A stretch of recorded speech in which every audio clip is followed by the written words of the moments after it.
गिबियाव बिएन बड' निउस चेनेलाव बयखौ बरायबाय। चेनेलाव गोदानब्ला अननानै चेनेलखौ साबस्क्राइब खालाम आरो खौरांखौ मोजां मोनोब्ला लाइक खालामना हो। दानिया खौरांखौ जोबजासिम फारियै खोनासंलांदो।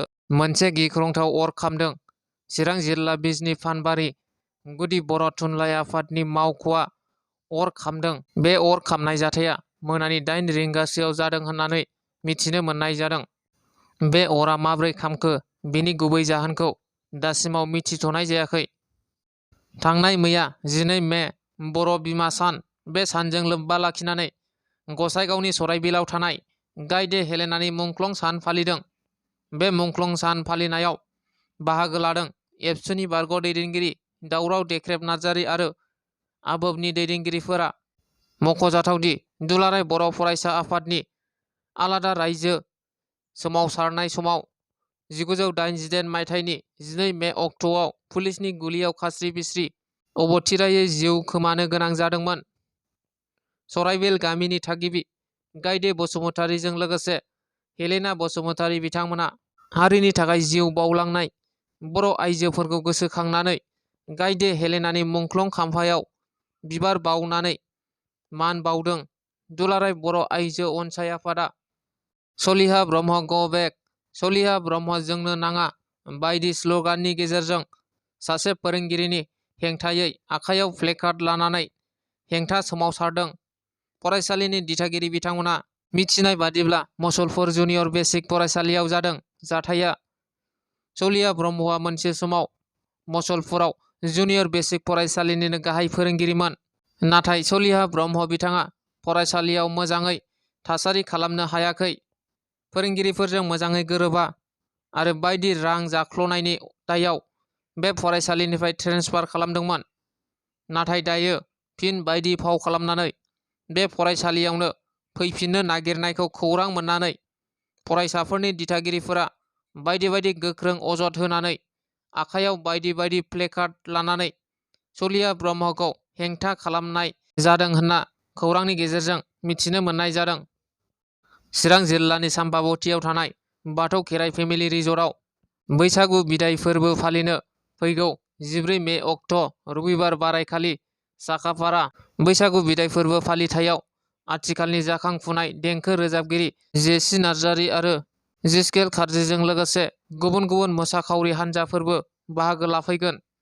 बैसागु बिदाय फोरबो फालिथाय आफादनिफ्राय गासैखौबो बाहागो लाफैनो थाखाय खावलायहरदों।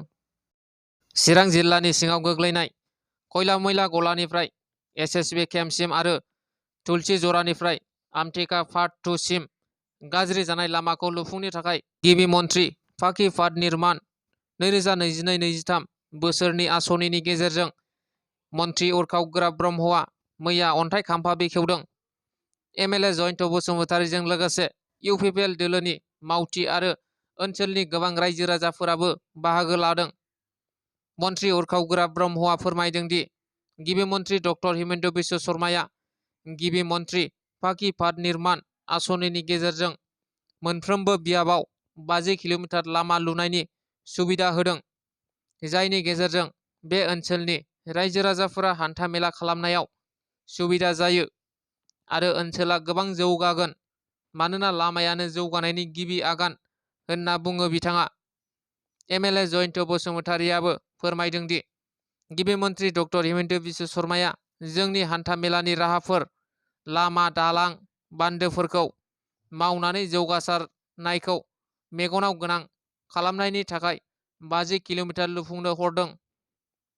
ओनसोलनि रायजो राजाफोराबो लामाखौ लुफुंनो अन्थाइ खाम्फा गायसननायखौ गोजोननाय फोरमायदों दि मानोना सिगांनि समाव बेफोरबादि जेबो सुबिदा गैयामोन होनना रायजो राजाफ्रा बुंदों।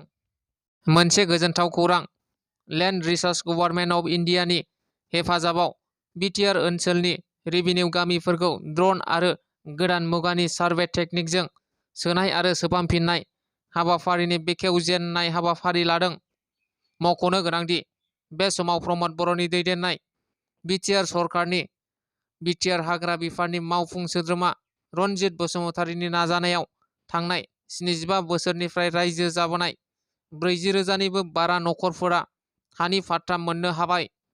बेबायदिनो माखासे ओनसोलखौ रेभिनिउ गामियाव सोसननाय आरो सोदांफिननायजों लोगोसे हानि पाट्टा होनायनि राहा लामा लानो थाखाय फिन BTR सरकारनि मोनसे गोदान थांखि। दिनै 13 मे खालि चिरां जिल्लानि रुनिकाटा लेन्ड रेभिनिउ गभार्नमेन्ट अफ इन्डियानि हेफाजाबाव BTRनि रेभिनिउ गामिफोरखौ ड्रन आरो गोदान मुगानि टेकनिकजों सोनाय आरो सोफामफिननाय हाबाफारिखौ मावगासिनो आरो बेनि गेजेरजोंनो हानि पाट्टा मोननाय हाबाफारियाबो सोलिलांबाय थासिगोन।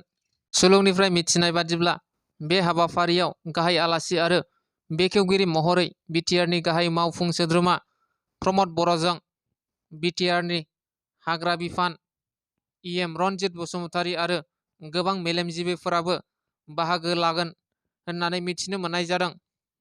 दिनैनि खौराङा बेखिनियानो। गोजोन्थों।